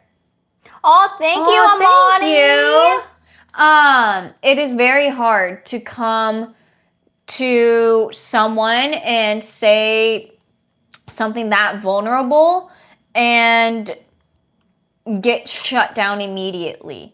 It's very, very hard. And I feel I feel bad, but I also want to give my support to those who have had to do that and have come out and finally found the courage to do it. And all they did was get knocked down and like made fun of or not appreciated or told that it wasn't the right thing to do. Like, no. It's... Do it with people you know that you trust and love and who love you first. And then, again, go with whoever you feel comfortable with. Also, like, practice. Yeah. Because I can't speak from the person coming out, but being somebody who knew and is just waiting for said person to come out, she bounced her ideas off of me. She talked to me when she tried to talk, like, see, like, oh, should I tell that? Who should I tell? Like, does it really matter if I don't tell certain people, whatnot? I told her, coming from an ally perspective, those that you already damn well know you want to tell. The rest will find out. You don't have to tell every single person you know. The ones that you truly care about and you are excited and wanting to tell those people first, because clearly you feel safe telling those people, and those people hopefully already will be your safe place. So practice with your core group of friends or the safest people you feel welcomed by, because I know from the ally perspective, and just being a sibling of somebody who is trying to figure out when to come out, who to come out to, it gets stressful, it's scary, and you don't want to be shut down the first time you say it. And so really, truly, if you already, like, if you can think about it and you're like, okay, if I were to come out, who would I tell it to? Whatever list you made, whether it's one person, whether it's 5 to 10 people, whatever, those are who you're going to go tell first. Don't be like, oh, like, I can't go tell other people. You can if you want. But if you're trying to be more self-conscious, I guess, and you already know you're in a safe place, those are the people that are going to accept you. And you're going to get like a positive reaction versus a negative reaction. But hopefully you won't get a negative reaction. Any more good questions? Are you gay for real? Because in her video it says you're gay. I am. I'm not someone to just lie about something like that. It took me years to be comfortable saying I am gay, I'm queer, and I'm part of the community. So no, I'm not making that up. And I feel like those who do make up it just for the clout or whatever are disgusting people, because these are actual people who have to deal and have to try to figure out how to come out and who to come out to. So those who just fake it or just say it and don't really mean it, it can actually be harmful for those who really are part of the community and want to say something but don't because you are making fun of it. Do you guys like Squid Game? So who's your favorite character? I only watched season 1 of Squid Game. I'm on season 2. I've only watched season 1, and honestly, like, I'm gonna probably get my Asian card revoked for this, but I don't understand the hype. I think it's pretty good though. Like, it's entertaining, but I don't understand why it had everyone in a chokehold. Like, I just the first season was good. It just took me a second to get into the second. Yeah, but I haven't even started the second. I just am like, what was so like people dying playing a game? Like, cool. Like, What is your favorite Kardashian? I hate the Kardashians, but my favorite either has to be Kourtney. Kendall or Khloe. Khloe, not Kourtney. Sorry, Khloe. They all literally look the fucking Not same. Kourtney. Kourtney's the one, Travis with Travis. Khloe is hilarious out of everybody. Yeah, I like Top Khloe. tier. I think I respect the most Khloe and Kylie because they have kids and they're actually present in their kids' lives. I mean, Kourtney's there. Kourtney, yeah. And Kim, But I guess. still. Yeah. Who's your favorite singer? Well, I just listened to T-Pain's new song today. If you haven't yet, it's called Club Husband, and that has been on repeat for the past hours. So right now it's T-Pain, and it's only because of his one song. But Olivia Dean. G and I. I'm sorry, I just spilled my drink. Continue talking, please. G and I are about to turn 26. Mm-hmm. What's your biggest life goal? Life goal? I'm 25. I'm just a girl. I haven't thought that far in advance. I haven't thought about what I want for breakfast tomorrow. But biggest goal? Happy family, happy kids, happy life. Yeah. Would you say smelling like banana Laffy Taffy is a good thing? I have had multiple people tell me I smell like that, and I have no idea what to say to that. I mean, it's a unique smell. Shut it up. I don't think it's bad. It's unique. Like, no one else is going to be like, do you smell banana taffy? Do you guys have a friend who's trans? Because my friend is, and she got bullied. Yes. Yeah, we do have some trans friends, and he is actually doing pretty well. He transitioned in college, and so we didn't get to see him before his transition. Yes, we did. Not like, no, because we left for college. And he went. Who are you talking about? Sam? I'm talking about Liam. Oh, I'm talking about Sam. But yes, I'm aware of Sam. Oh, okay. Yeah. But I didn't know you were talking about Liam. I thought we forgot about Liam. No. I forgot about Liam. Mm-mm. I kind of forgot. Liam? You forgot Liam transitioned? Yeah. Well, that's good that you only see him as him. Like, it's so weird because everyone, I hate the, stereotypes of, or the saying that, I always get so confused about, when they transition, what pronouns they are. I don't understand that. Because, if you truly did care, you would implement that into every conversation. it's also not that It's not that hard. I understand slip-ups. I understand forgetting sometimes. Yeah. But when you're deliberately trying to hurt them by calling them the wrong pronouns or not what they want to be called, that's just you being a dick. Yeah. That's not... straight up being a dick. It's not that hard to be like, oh, I'm so sorry, you prefer they, them, or she, her, whatever. Okay, great. I will put that in my brain, and I will try my very best to remember that the next time I talk to you or whatever. But I just can't grasp the fact that people can't even, have the decency to try to remember, if these are so-called close friends of yours, their pronouns and what they want to be called. It's also just disrespect. Clearly you don't give a shit. How do you pronounce your name? That's G. I am May. So G like the letter G, May like the month May. I think that's the easiest way to say it. Yeah. Can you do the food challenge again? What's that? Challenge? What challenge? The baby food challenge. That made me want to throw up. Honestly, we could. We could if that's something you guys want. I will throw up on film, though. Is being non-binary mean you feel you aren't a male or female? My friend told me that it's that. I personally do not identify as non-binary, and I am going to say this before anyone attacks me. I am not the best person to ask for terminology in the queer community because I'm not even that well-versed with all of the terminology. But I think non-binary just means you don't want to identify yourself or stick yourself with one of the sexes Genders, or yeah. genders. So, or is that gender fluid? Yeah, is non-binary and gender fluid the same? Like, I get sometimes confused. So if there's other people who know exactly what non-binary means, please chime in. But I think that's what it means.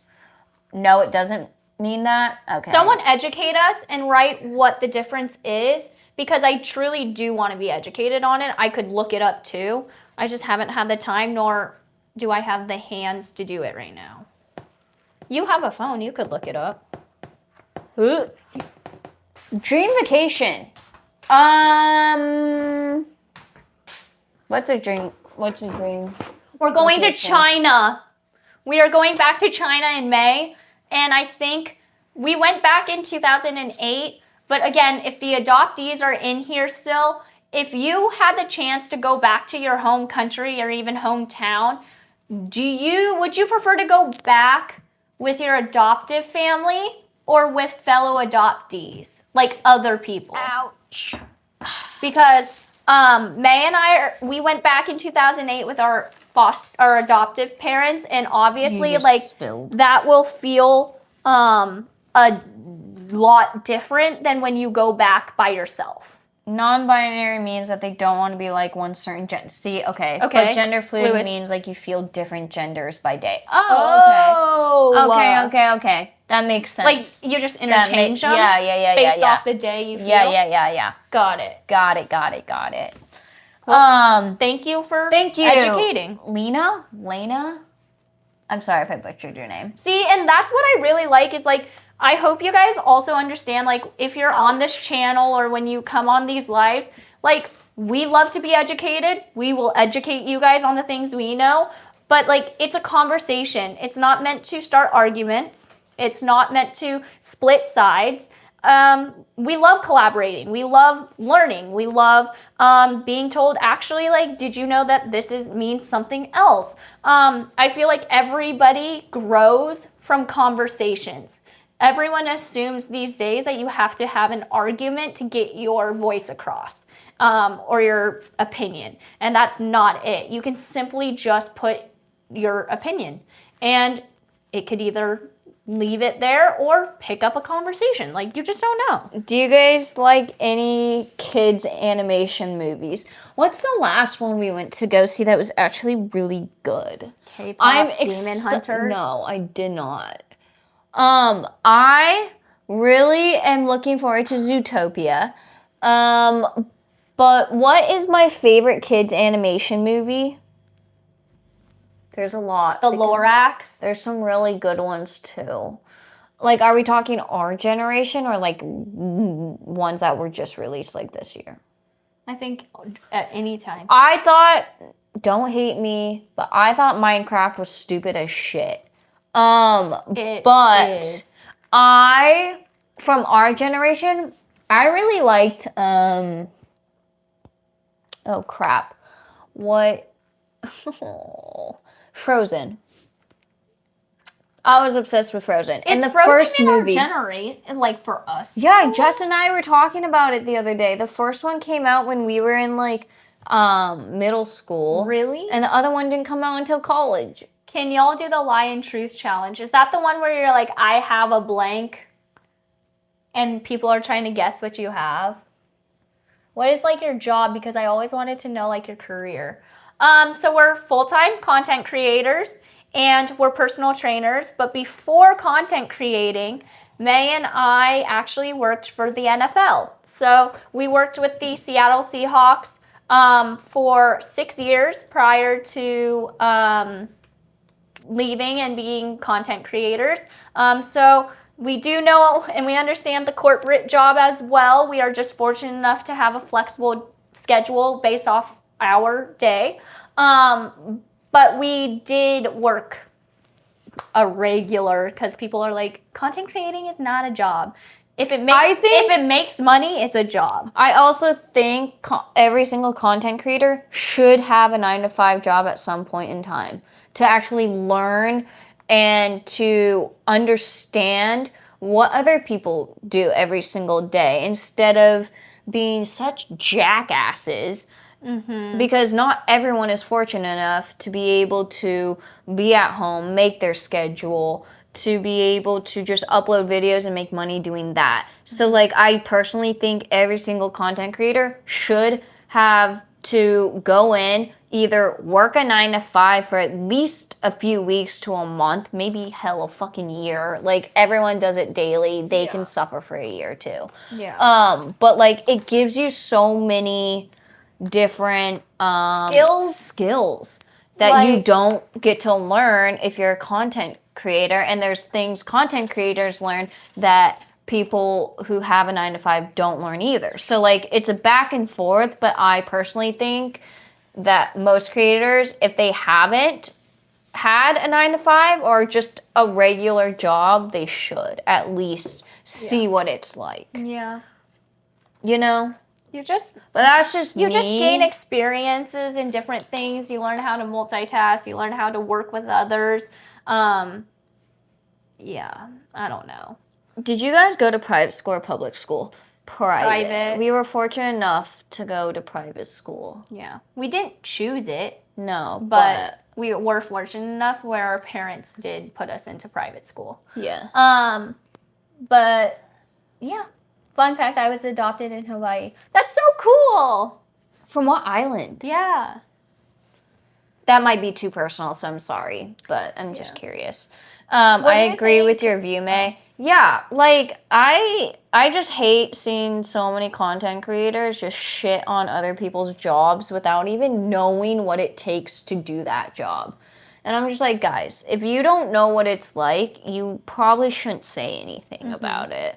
Or, oh my God, I'm going to bring up such a past thing. But remember when Charlie tried to be a Walmart, like, checkout person? Yeah, this was That was horrible. Don't do that. We're not Don't do hating that. on Charlie for that, but she deserved all the heat from that. Don't do that. though. But that is an prime example of why creators should be in a 9 to 5 for at least a month.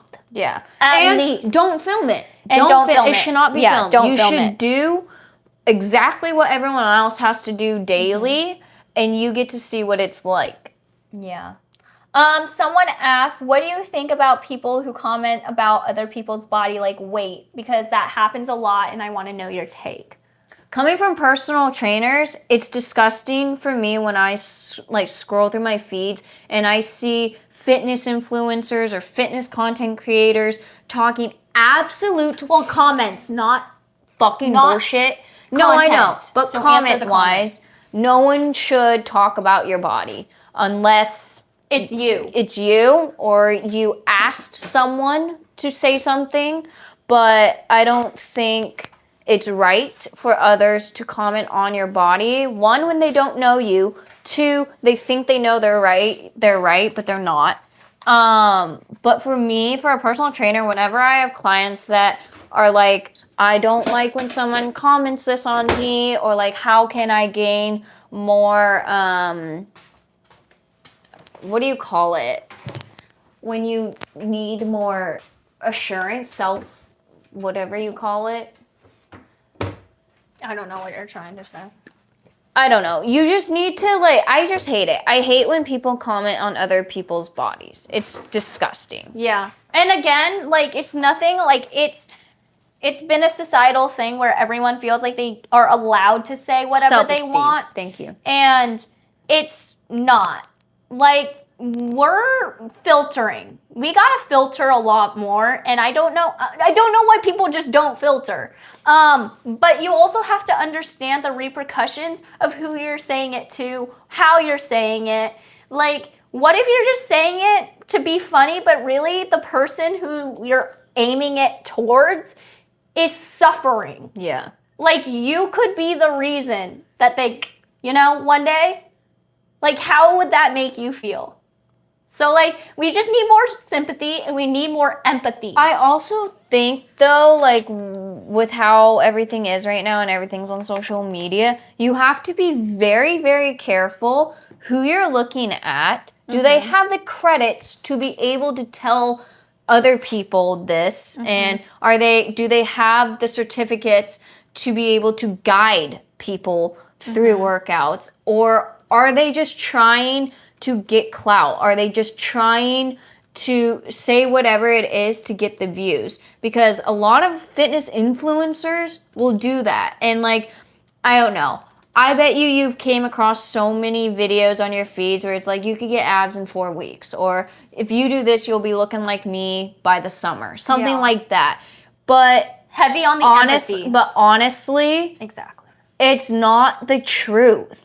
And I hate that like content influencers are able to spew whatever they want about your fitness and health online, and everyone eats that shit up. But this is about a comment, everyone. No, I know, but I switched it. Oh, okay. Like, it's just so wild to me that like people do this just for fun and for the views and for the likes, because they know they're gonna get it, because fitness and health is a high thing in social media. Everyone wants to know, how can I better myself? Or how can I get abs? How can I get butt? How can I get nice, strong legs? How can I do all of this? But they're not asking the right people. They're just following whoever they see, trying to look like that person. But that person probably has been to the gym ever since they were in high school. So, but you're not told that, right? You're told that the abs you see were made in 4 weeks, when that's not the truth. It took years to make. Yeah. So it's just, you need to be very, very cautious when it comes to taking tips online from people who do not have the credits to tell people what to But going back to the comment sections about like when people feel like they have the right to tell you how you look and why you should change, or you should change something about it, people just are, jealous. Again, people are jealous of you based off something they see that they do not have, or you act a way that they wish they could, or you're just a happy person and they're not happy. Like, haters will always pick at something, whether it is something minor or something big. Someone will always be picking at something about you, your physical features, your personality, how you speak, what you look like, just because of jealousy and envy. And it's hurtful. And words have power. And people need to learn that now. Yeah, I don't think many people know that words have so much power and meaning behind them. Yeah. And like, how could you write something so horrible to a 13-year-old who's online, who clearly is just trying to survive? Like, she is putting herself out there. She is doing something that she loves, and you're just coming in with a comment that will derail her entire fucking life. But that's just not It cool. also comes for self-confidence. Like, if this person is online and doing all of these things, I think when you're online, you grow tough skin and you start to learn that, like, you shouldn't take everything to heart. But that still does not give a right for commenters to be commenting those things. No. So, especially about, like, just small little, even like, oh, she has no boobs, or oh, she has no ass. Okay, thank you. One, the person already probably knows that, so you don't have to reliterate it. Two, you're just exposing yourself. You're literally telling her what you were looking at. Yeah. And clearly you were staring at it, so something was attractive to it. And that makes you weird weird and creepy. So and don't do that. You're just looking like a fucking fool now, because everyone in the comments are probably blasting you. Like, that's why you just don't want to be rude and say mean things and filter and also have empathy. Like, I don't know. Like, some people might be rage baiting you and getting your reaction for some things, but it's just like, at the end of the day, we have all learned treat others the way you wanted to be treated. I don't think everyone has learned that. Which clearly it shows. Yeah. But, like, that is what... Which is sad. I mean, at least I've been told, and it's a very common thing to say, like... Like, if you have nothing nice to say, don't say it at all. Yeah. Shut your fucking trap. I don't know. Like, that's all I have to say. Like, I don't understand why there's so much hatred. Ooh, this is a really good question. May, from Fatima. May, tell us how to compliment and mask women to make them comfy. Oh, that's good. That is a very good question. I'm not going to answer it the best way ever because I personally don't take compliments well. But like any woman likes a compliment here and there, or like, you look really good today, or you look pretty, or you look beautiful, or whatever. It could depend on the mask, like if they like compliments or not. But in my opinion, most masks like compliments here and there. And just because they don't wear all the girly girl things doesn't mean you can't say like that they're pretty, or you like their style, or you like their clothes, or how their jewelry, or whatever it is. I think a simple compliment like that for a mask, it means a lot because usually we don't get compliments. It's always like the mask has to compliment the femme, right?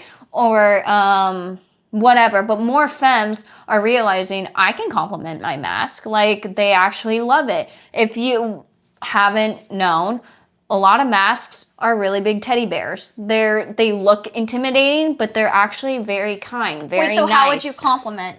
Like, I said that. Like, no, like, let's say you ran into, like, God, what is a really famous lesbian on TikTok? Like, the Bel Airs. How would you compliment Allie? I don't know. But I would be like, I'd say something really stupid, I think, but not like in a rude or mean way. That's just or who Maddie I am. West. Actually, fun fact: we went to college with Maddie Westbrook. Oh, I love Maddie. So, like, how would you compliment Maddie? What up, bro? I love Maddie. Hi, bro. You look good today. That's I don't know.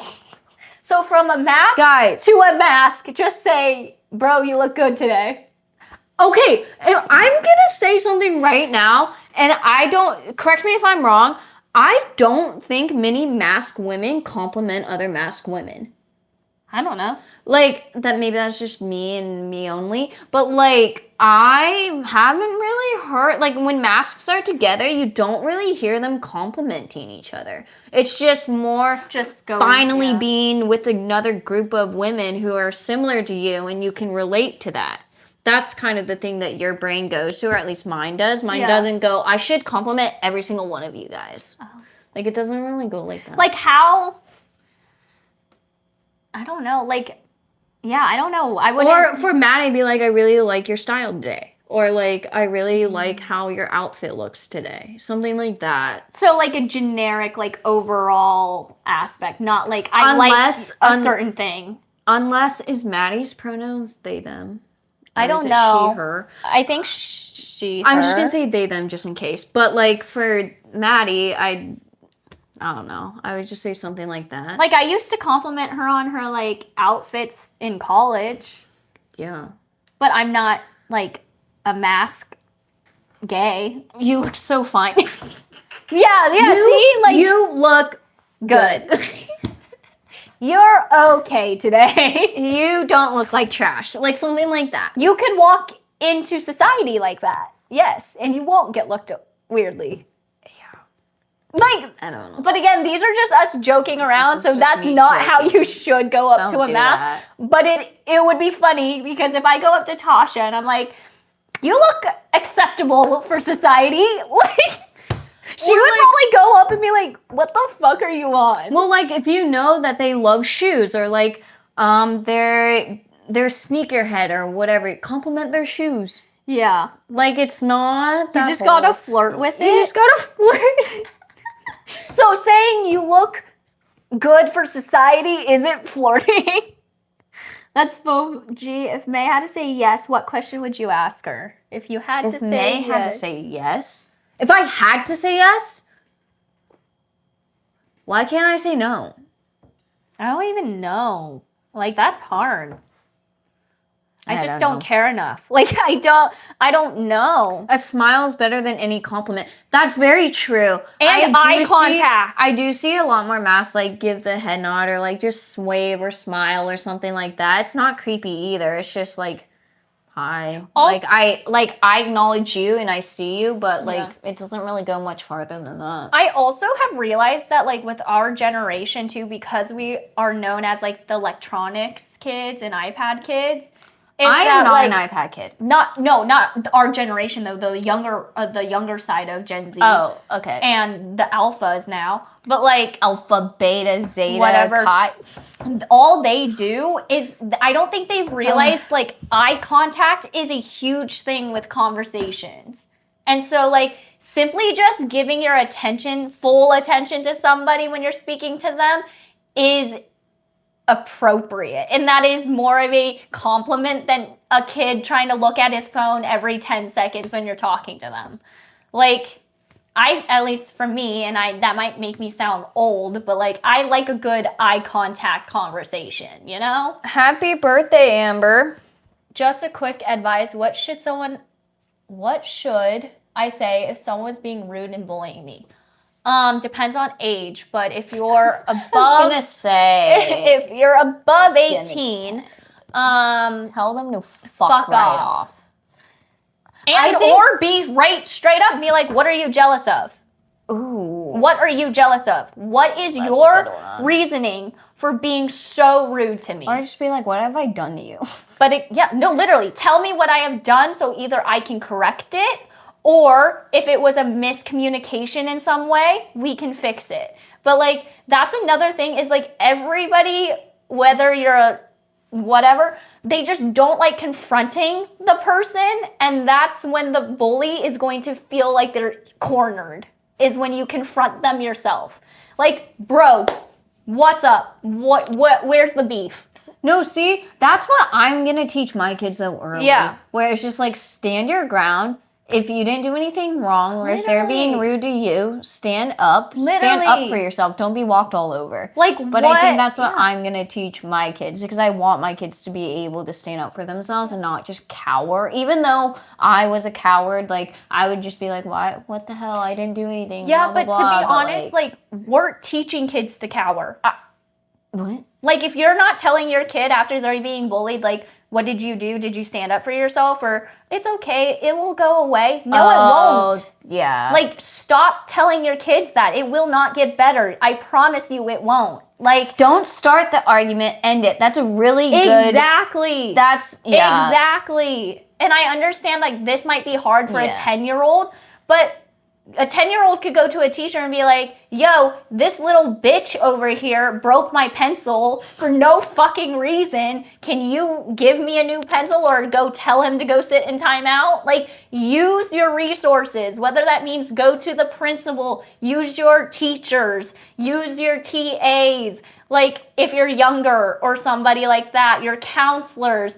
Like, we need to be telling kids and directing them on how to fix their problems, not fucking run away from them. I think our generation as parents are going to do that because I see it Yeah. with millennials doing it with their kids. Millennials are starting the next generation. Of parenting, which I think is finally refreshing because millennials is the first, I want to say, not stage or age, but like millennials are the ones that were fed up and got sick and tired of what it used to be. Mm-hmm. And I'm just so happy now that they're starting to have kids so they can be like, no, you don't have to deal with that bullshit. Like, you should be able to, like, because they had and, to like, deal talk. with it. Exactly. They had to deal with it, and they know now because they're more mature and they're more adults. They went to therapy. They finished therapy. Yeah. That standing up for yourself isn't not bad. bad. No. It's a self-defense mechanism as well. It's you being mature in the situation. And like, I don't know, guys. But a lot of children actions reflect on the parents. Like, some parents don't teach them right. It will lead them down a dark road. I agree. I'm like, if you are not guiding your child or helping them through something, what are you doing? Aw, happy birthday to your dog, Valentina. How would you get the courage to compliment someone?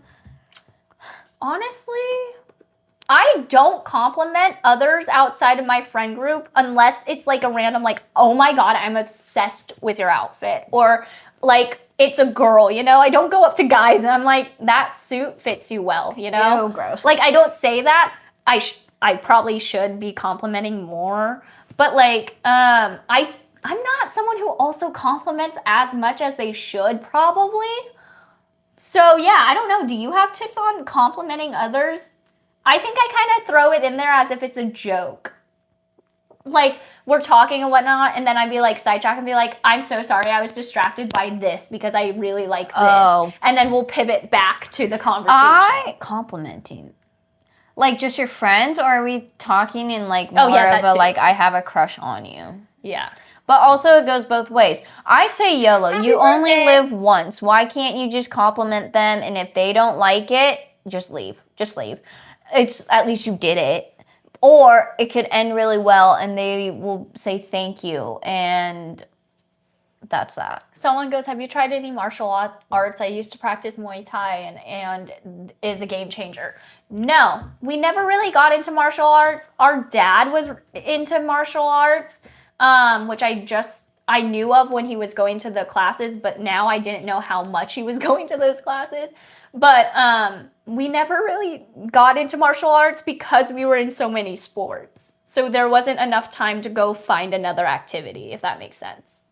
How do you guys pronounce caramel? Caramel. Caramel. I know some people say caramel. Ew, I hate that. But caramel. Okay, guys, I'm exhausted. Yeah, it's been a long day. And it's 8 p.m. for me. But if you guys really did enjoy this live, let us know in the comments. Make sure to go to the community page and comment about what your favorite topic was tonight so we can have more topics ready for you for the next live. Or if you want a long form video on any of the topics we mentioned in this live, comment on in the community page. Let us know. We definitely can do more long form videos about whatever topics you guys found interesting. Yeah. It's really nice to finally be able to sit down, have people actually get to know us for who we are instead of just the 15-30 seconds that you guys usually see. If you haven't checked it out, we have plenty of long form videos. So if you want to get to know us even more, check out our page there. And if you're a new subscriber or have not yet subscribed, make sure to subscribe. We love and appreciate every single one of you guys. Thank you for staying on here for so long. It was great talking to you guys, and we will see you guys in the next live. Bye. Have a good night or day, depending on where you are.